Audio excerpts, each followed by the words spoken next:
We begin tonight with more on what may be a dim future for Vancouver Island's lighthouses.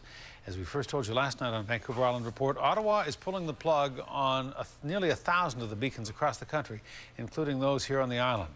And as the talk heats up about the possibility of oil tanker traffic up and down the BC coast, critics call this plan irresponsible. They want it stopped.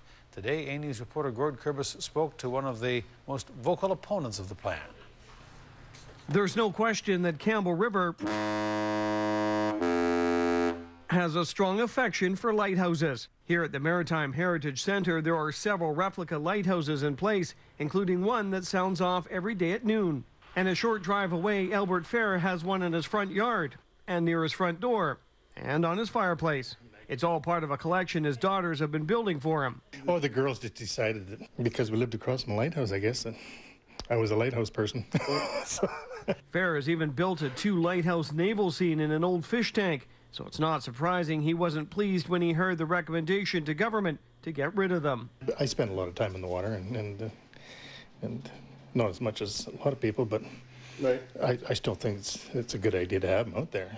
Across the strait is the Cape Mudge Lighthouse, one of 3 locations Jim Abram worked during his 25-year career manning lighthouses. Abram is furious at the Department of Fisheries and Oceans, which has deemed 976 lighthouses in Canada as being surplus. This is more than frustrating. I mean, this has been 25 to 30 years of continual vigilance on our part to try and stop this nonsense. Abram says the suggestion that individuals, municipalities, or nonprofit groups can take over the lighthouses is ridiculous. The federal government, the provincial government, both, they are constantly giving us more and more responsibility that is not ours, that we now have to fund, and the only way we can fund it is go to the individual homeowner and say, cough up some more money.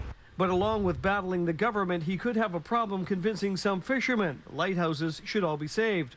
Well, I think some of the lighthouses are not really needed to be manned, but there certainly is some. Vanilla, you know, top of Vancouver Island, Cape Scott, Langara, Light, you know, comes to mind. There could be some down the south here too that are really necessary.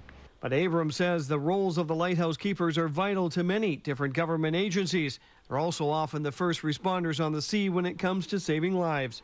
It's such a heavily overweighted bureaucracy that most of the people there, you know, they've never been to a light station. Most of them never been to the west or the east coast, and they really don't know what we do. He's hoping those concerned will press the issue with their local members of parliament. In Campbell River, Gord Kurbis, A News.